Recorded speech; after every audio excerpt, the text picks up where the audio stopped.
There is plenty of hockey action for Nashville Predators fans to watch as the Milwaukee Admirals compete once again against the Coachella Valley Firebirds for a chance at the Calder Cup Finals.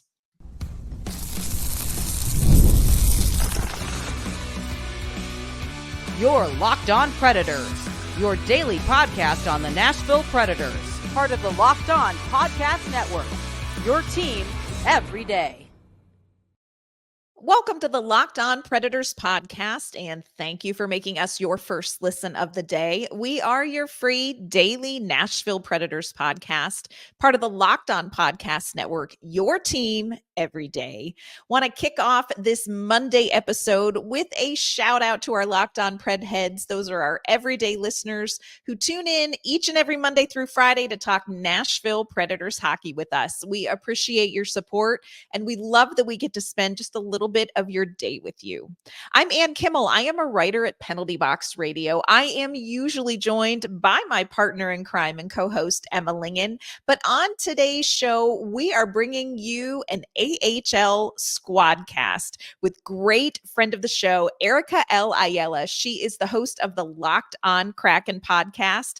The Kraken's AHL team, the Coachella Valley Firebirds, are battling against the Milwaukee Admirals in the AHL's Western Conference Finals right now. And this, my friends, is a rematch from last year's Western Conference Final.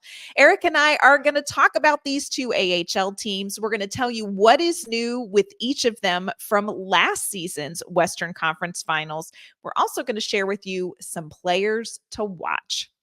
Before Eric and I dive into all the AHL action today, want to let you know that today's episode is brought to you by FanDuel. Make every moment more. Right now, new customers get $150 in bonus bets with any winning $5 bet. That's $150 with any winning $5 bet. Visit FanDuel.com/lockedon to get started. Hey, what do you say, Seattle hockey fans? Erica L. Ayala here, your host of Locked On Kraken, with a very good friend. You know her, you love her as one of now the co-hosts of Locked On Predators and Kimmel. And you were just in my hometown. How was the Big Apple? Oh my gosh, we had a quick trip, but it was the best trip, my friends. There is a giant hot dog in Times Square. I don't know what else I can say about how amazing New York is. Giant hot dog. And once a day, Erica, confetti shoots out the giant hot dog. You know, that is, I have never heard that before. So, yeah. Wow. Thank you for Now's for the time that. to go to New York City, Now, friend. I don't even know if I've even seen this hot dog. And the confetti, there's just too many ways that could go. We're just going to keep it moving. Right into hockey from there. Segue beautifully into hockey. Now, for the Coachella Valley Firebirds, they're looking to get back there. The Admirals are looking for a little bit of revenge. We were able to squadcast last year a little bit about the Admirals. So we've talked about this with Jason JD Hernandez, another homie in the Locked On family. But we talked a little bit about game one, but I'd love to hear from the Milwaukee perspective. You obviously had more games immediately and as a part of your last series. So there was a little bit of a lull for the Firebirds, but how, if at all, did going from one series directly into another impact the Admirals, or do you think it will potentially impact them in this series? Actually feel like it is an advantage for the Milwaukee Admirals because they have had to play games right up until this series. They played the Central Division Finals against the Grand Rapids Griffins. That went to 5 games. Mm-hmm. So they have been playing a lot of hockey to get to this point. And I do think it can go either way. In some ways, you want the rest if you've got guys who are kind of dealing with injuries, battling something that's kind of nagging them. But I think for where the Milwaukee Admirals were at when they started playing in the postseason, this has been really good. They don't have a ton of injured players. Now, we will talk about the one major injured player they have coming up here in a second, but they didn't necessarily need the rest. And I think for them, battling a 5-game series. They had to come back from 2 games down against the Grand Rapids Griffins. I think that sort of got them very focused into that playoff mindset, into knowing this is exactly how we have to play and exactly what we have to do if we want a chance to beat the Firebirds this year, because they know how hard this team is to beat. They struggled last year against them. They really want an opportunity to come back in this series. Yeah, I think it's always interesting to hear what coaches in particular say. I think players more often than not, especially when a series is about to start, are just going to say, hey, can't think about that. We're just going to go into it. Now, whether that changes after the series, We'll see. But, I think in that break, there was also a bit of news, which we'll talk about a little bit later on our Squadcast, that, could have definitely impacted how the Firebirds came out. And again, we talked with JD about that, but I would love to hear from you. And thinking about game 1 against the Firebirds, what were some things that stood out to you from how Milwaukee played? It was a very interesting game 1 just from the get-go, because, of course, Nashville has relied a lot on their young goaltender, Yaroslav Askarov. He is the player who is injured right now. He was injured in game 4 against Grand Rapids. He did not play game 5.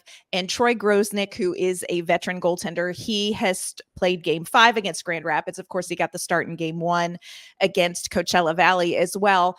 In some ways, there is something comforting about having that veteran presence in net. Troy Grosnick has had a very good season. He has seen a lot of things. He has played a lot of games. So I think in game 1, despite not having kind of the star goaltender, there is something calming for the Milwaukee Admirals about knowing, we've seen, they call him Goose. We've seen what Goose can do in net. He's been very, very good for the team all season long. So Right. I think that was okay. The one area that I think really stands out to me when you look at game 1 is Milwaukee has got to stay out of the box. Oh, girl, there are no snacks in the sin bin. If I could get a tattoo, there are no snacks. And they just consistently. Yeah. And here's the thing, they were dumb penalties. There were some just dumb penalties. And those are the things you can't give an inch at this point in the postseason. Right. And you certainly can't give an inch to a team like Coachella Valley. You don't want to be playing shorthanded. You want a 5-on-5 game. I think Milwaukee liked their 5-on-5 game in game 1. They just didn't play enough of it. Yeah, that definitely stands out. It's something that, again, we spoke to JD about, and, he had some input on maybe not having played in a little while, that being indicative. And what we also talked about is the snacks, people were vying for snacks early within the first 20 seconds of the game. What are we doing? And so when you're coming out of not playing obviously competitive hockey and you have a choppy game, yes, JD felt that was indicative of some of what we saw from the Firebirds, that it wasn't such a quick start. And we talked a lot about Chris Drieger, and he is definitely what is new with the Coachella Valley Firebirds, but there are also some differences and obviously some similarities and even some promotions that we have to talk about when it comes to these two teams. So we're going to get into that coming up next on the Squadcast. It's winner take all time in the NBA and NHL, and FanDuel's giving you a shot to bring home a big win of your own. Right now, new customers get $150 in bonus bets with any winning $5 bet. That's $150 to bet on spreads, money lines, player props, and more. Look, if you are loving that NBA action, you can place your bet on the finals between the Mavericks and the Celtics. Look, both of these teams were dominant in their conference finals. So check out what spreads and player props FanDuel has for this championship matchup. Visit FanDuel.com/lockedon and make every playoff shot count. FanDuel, America's #1 sportsbook. So this matchup should seem very familiar. It's a similar matchup if you have any AHL diehards out there that watched the playoffs last year, because it's these two exact teams that went head to head. And we talked a little bit about what that's looked like in game 1 and what it could potentially even look like in game 2. But what's new? What's new with the Admirals this year? How have they been impacted? We already talked a little bit about injury, but how have they also been impacted? What's happening with the big club, the NHL club? Yeah, it's been a really interesting year watching the relationship between the Milwaukee Admirals and the AHL and the NHL.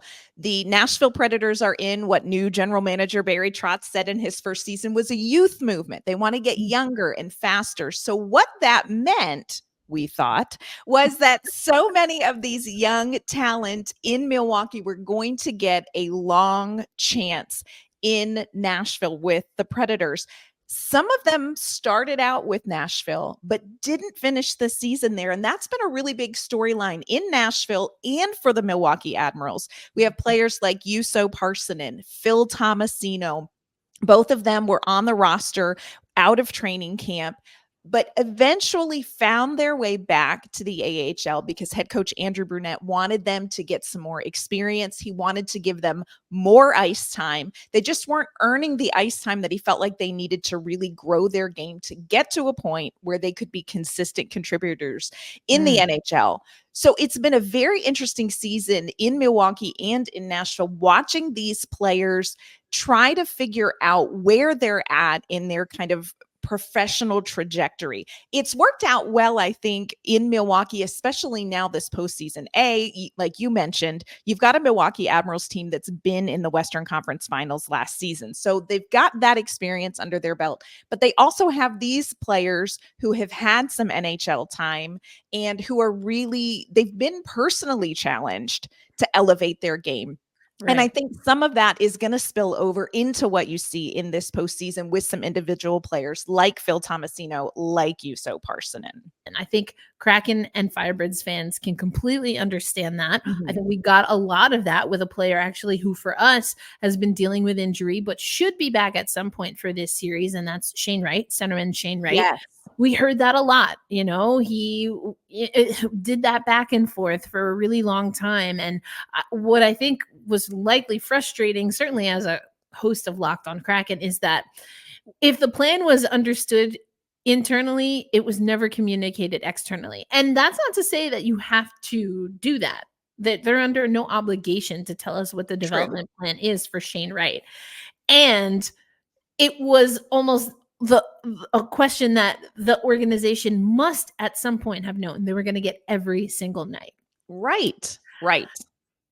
You know, so that was interesting. That was a very interesting thing to witness, which in my opinion did no favors for Shane Wright. Yes. And his confidence, arguably, because he did have an opportunity with the NHL. You know, it was very noticeable that he was a healthy scratch for a lot of the games that he was up here. But then when we finally did hear from Ron Francis, it was one of those things, well, you know, some of it was self-inflicted, he said in an interview once, and that he just needed to get a little more confidence. So what we've seen is Wright has spent almost all of the time with the Firebirds. And the reason I emphasize that is because if there was a year where we were glad to have a healthy AHL team that was not co-parented as we did with the Florida Panthers in our first season, but was owned by the organization, it was this year. Yes. So many injuries. So many injuries impacted the skaters. And while that did become that HC opportunity, it also was out of necessity. We just didn't have enough healthy bodies in very specific positions. And that was a demise for sure. Not the total picture, but certainly a demise for the Seattle Kraken this year, to the point, Anne, where it led to a coaching change, which is also related to what's new with the Coachella Valley Firebirds. This is amazing news. This is, I mean, really everybody, I will tell you, everybody in Nashville, Milwaukee Admirals fans have really been watching this because this is an interesting move. I thought the coaching change was interesting, but at this point in the postseason for the AHL, big news coming out of Coachella Valley. Yes, and that is that during that break, the aforementioned break, right before this series, the Coachella Valley Firebirds head coach, Dan Bylsma, who I talked about jokingly about co-parenting with the Florida Panthers, but we were with the Charlotte Checkers in our first AHL season, and about half of that roster then came over to Coachella Valley. But that included the half of the skating roster and the head coach, because Mhm. Dan Bylsma, or I should say our first head coach at Coachella Valley, our Dan Bylsma was an assistant at Charlotte, because that Okay. wasn't our team where we could give a head coaching role. So he came on as an assistant, and he said with every intention one day that he could get the Firebirds head coaching role. He did that, got them to the final in his first season, and has them, within one series of getting there again. And that is why he is the new head coach of the Seattle Kraken. Yes. How do Or you will be. feel like the timing of this? Do you feel like it affects the AHL playoffs at all? What is your read on that? Because it's just very interesting to have such a big announcement, such a big move, and he still has a very full plate with the Firebirds. Very much so. And I will say this before I answer your very, very reasonable question, that for Dan, he said this when he was in Seattle. He said it again when he was in Coachella, and more passionately, in my estimation. But he has unfinished business in the Love AHL. that. Okay. He has what he feels is unfinished business. He is 100% dedicated. He almost audibly scoffed when he was asked, well, some coaches, I don't know, like the Chicago Sky coach who just left for the NBA. I don't know. But anyway, some coaches, when they get a new role, they leave. Right. And they just decide to leave. James Wade, Chicago Sky, left the Chicago Sky right before the season started to go to the Raptors. Wild. Anyway, I think that's a massive distraction, especially if it happens like that. If it's abrupt, that's even worse. That's really wild. And I think, again, Dan Bylsma, who is the future head coach of the Seattle Kraken, has been appointed, but will still be the head coach for the remainder of this series. He said, he was gonna have to, and did have to, figure out how to compartmentalize. Right. Because there's obviously, you're proud, there are emotions, and he's determined. His team is determined to do one game better than they did last year. So it's definitely been interesting, I think. And JD said this on our Squadcast. We call them family reunions, though, because he's actually representing the Firebirds and not the Ducks. So Okay, we'll allow that's our- that. Yeah. Okay. We'll Thank allow you. that. Thank you. All right. Wanted to get your feedback, but yeah, we do family reunions, so it's amazing. So on our last reunion episode, what he was saying is that as soon as Haxtell was let go, Coachella Valley started talking, okay, Bylsma's got to be on the list. Bylsma got to Right. be on the list. We also have our ECHL affiliate, the Kansas City Mavericks, who are also in the playoffs. They're getting to the Kelly Cup final for the first time in franchise history. And so we've been talking to Tad O'Had, who's their GM and head coach on the Locked On Kraken show. Asked him about Dan, and he was spicy with it. He was like, well, first of all, I'm paraphrasing. You can listen to his exact words on the show. But anyway, first of all, he said in my head, Tad was a little bit put out that Dan Bylsma hadn't been considered for some of the more recent head coaching changes, even prior to Dave Haxtell. Yeah. And he was like, well, I think he should have been considered, but, had glowing things to say. There's so much respect that everyone has for Dan. His ability to take on a leadership role and meet success pretty quickly. We saw that even in the NHL. He's like, I'll be a first-time head coach in the NHL and just go win the dang Stanley Cup. That's what I'll do. Why not? With Pittsburgh, get them to the playoffs for another, 5 or 6 seasons. NBD, no big deal. And then the reasons that he left Pittsburgh, and again, after 6 or so seasons and not getting back to getting a chance to win a Stanley Cup, you can understand just in a business type way why the way the NHL works. Yep. You got to repeat. You just want a change, with no hard feelings, truly business maneuver. But the thing that was interesting, I thought, Anne, is I did not live this history, but I learned it, is that the Pens had fired their GM first, which is something Kraken fans thought maybe could have happened, or in some maybe should have happened before Hack got the hack. So then Dan at that time was in a little bit of limbo with the Pens. New GM comes in, new GM says, thank you so much for your service. And that's how he ends up leaving Pittsburgh, which is a little tough. Yeah, that's exactly how it went down in Nashville with John Hines, new GM, and they just kind of want to bring in their own voice. So, Yep. yeah. Yeah, always tough, always tough. But so we talked about some of the changes that have happened with both of these lineups. And so I guess the question is, who are some players that we should watch? Any of the new blood or folks that are maybe establishing themselves with the Admirals? Or will it be, some players that we haven't been able to see in the NHL, at least in the case with the Firebirds and the Kraken? So we're going to talk about that coming up next. All right, and I love when there just seems to always be like this super cute synergy between Nashville / Milwaukee and Coachella Valley Yes. and the Kraken. And I feel like that's why I love these squadcasts. They're just so much fun.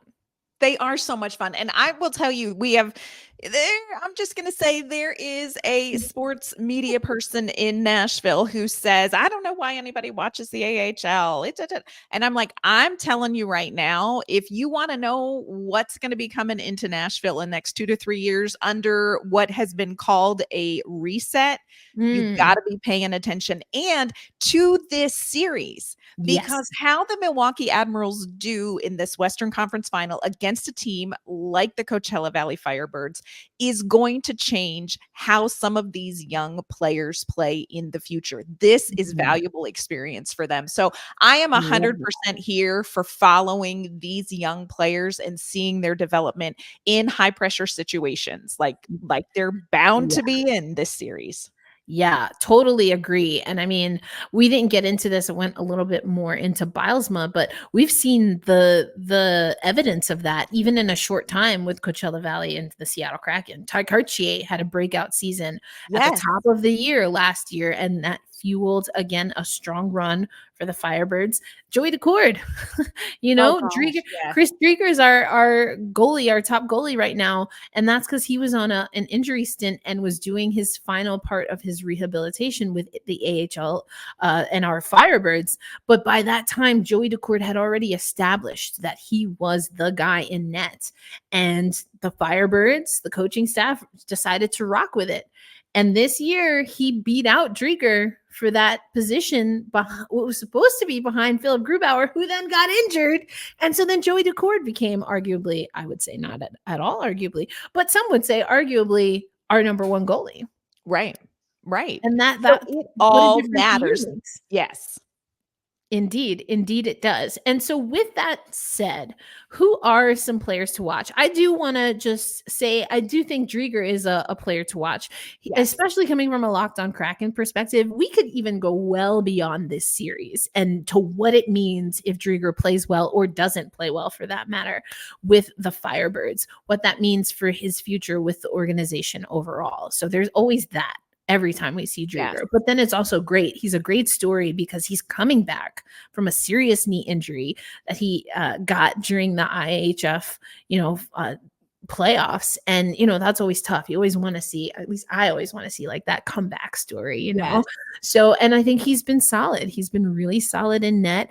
I would say, the best player for the Firebirds for the longest stretch of time in that first game. But who else we saw come alive in that game was John Hayden, who, again, we have seen in a Kraken uniform, mostly due to injury, but who has cut his teeth and had that time to see how things are done more consistently at the NHL level. I mean, we could go down the list. Podorowski, Devin Shore, started with the Seattle Kraken and is bringing some of that back now to the Firebirds. So those are some of our players. But who should we be looking out for on the Admirals? I just, every time I say Admirals, I just see a refrigerator and I love it. It's the best thing. It's the greatest logo ever. I'm telling you, I'm going to hook you up one day, Erica, with that refrigerator, the awesome refrigerator logo. It's iconic. It's so interesting hearing you talk about your players to watch, because they're players who have, kind of gotten their feet wet in the NHL. But the player that I'm telling you that you all need to be watching is somebody who has not seen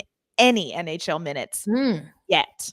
And that is young Mr. Zachary Leroux. This is his first professional season. He was a 2021 first round pick for the Nashville Predators. He played with the Halifax Mooseheads for a long, long time. And one thing that when people hear the name Zachary Leroux, one of the things that they instantly think about is penalties. Leroux in the QMJHL ended up with several suspensions because he plays a very physical game. I'm looking at the box score now and I'm like, oh, okay. That's what that big number is. And so the Nashville Predators last season were like, we just got to get him into the AHL. He needs to play against men. And Zachary Leroux has had the most amazing trajectory over the course of the season. He is the leading scorer in the AHL in the postseason. He has 9 goals in the postseason.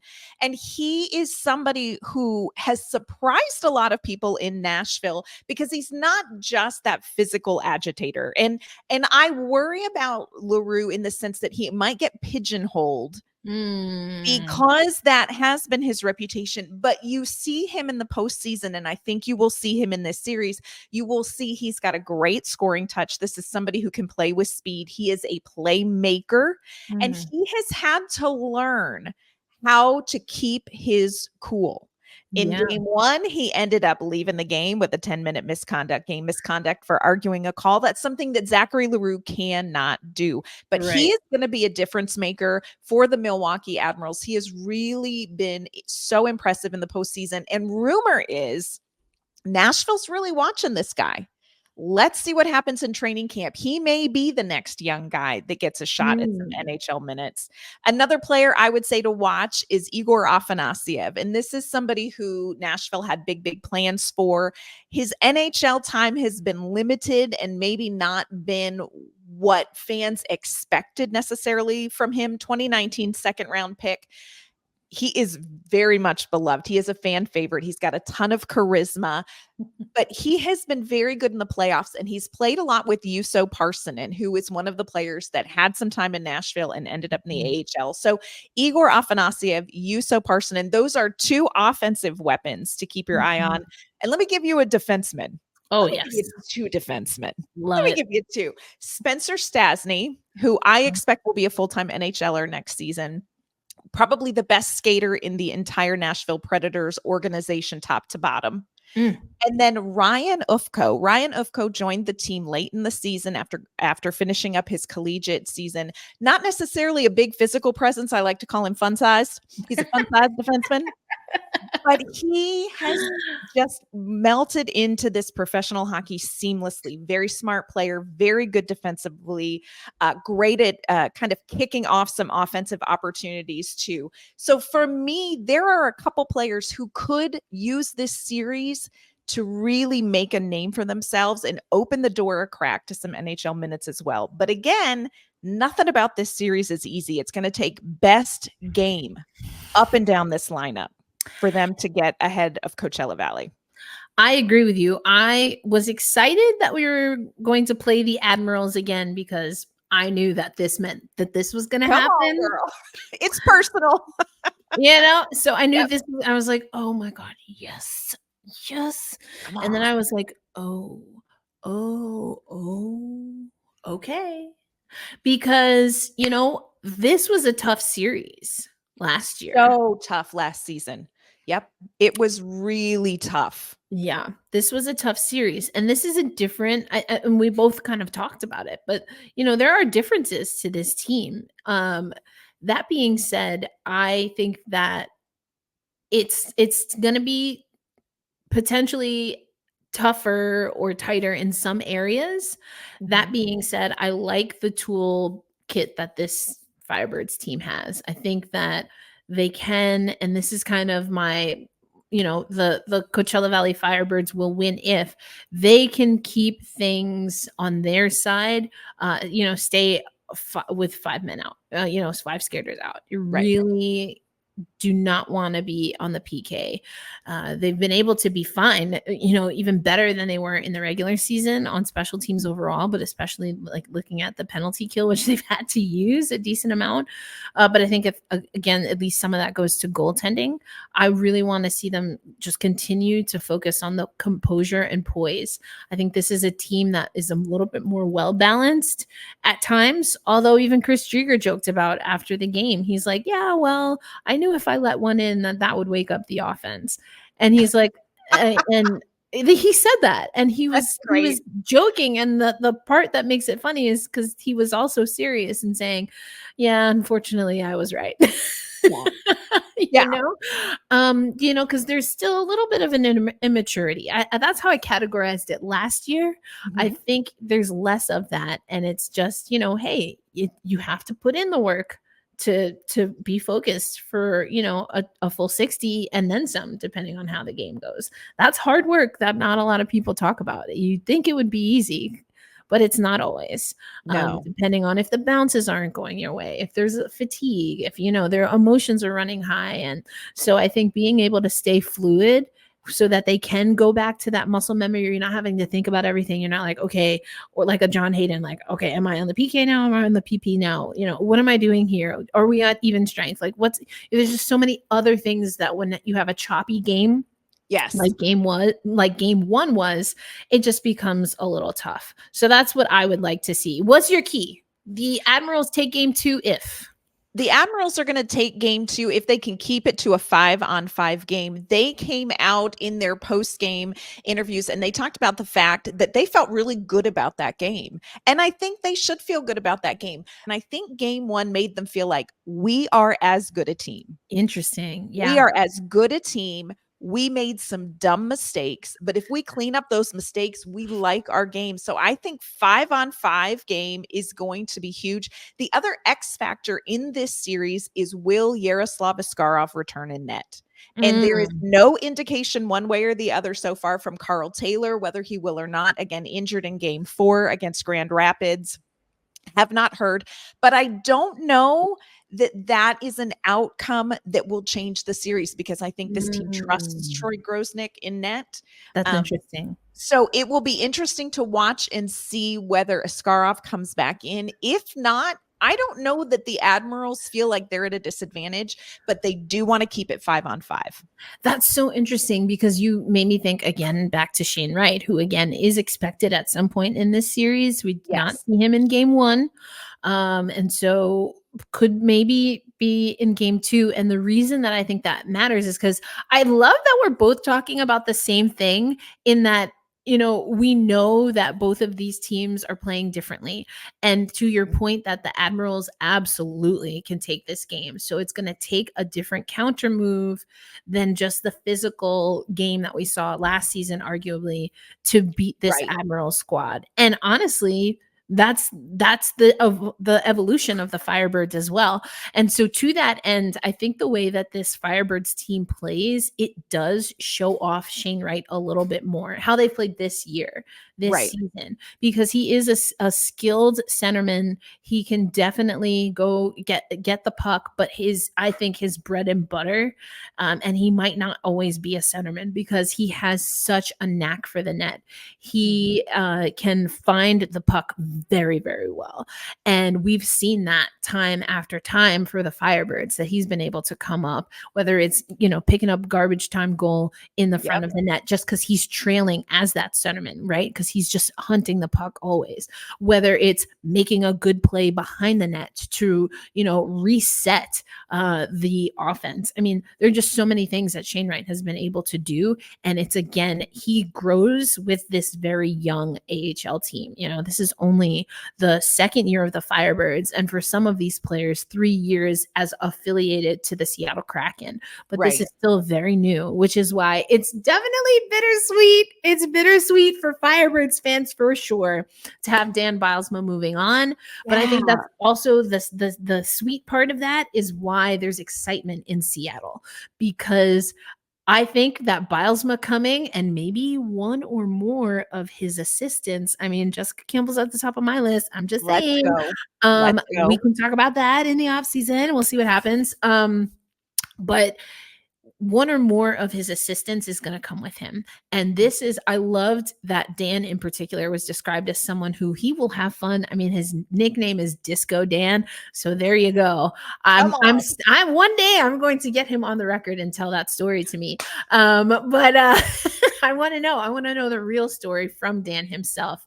Those are my goals. Those are my professional journalistic podcasting goals. I love it. And then what's his favorite disco song? So I think that it opens the door for Shane Wright. It opens the door for a more permanent time with Riker Evans, who also spent a lot of time with the Seattle Kraken. Right. I think it really opens the door wide open for some of those players that were maybe on the cusp. And it's also coming at a perfect time because the Seattle Kraken need to move a few things around, given that we went from being one win away from the Western Conference Finals to crashing and burning terribly in just a season. So Anne and I will have you covered for the remainder of this series. Of course, you can listen in and follow along with your respective AHL team, whether it be the Milwaukee Admirals or, of course, the Coachella Valley Firebirds. And then you can also follow Locked On Predators and Locked On Kraken for the updates. But for Ann Kimmel, Erica L. Ayala here, be kind to yourselves, be kind to one another, and hopefully we'll catch you on another Squadcast soon. Peace out, everybody.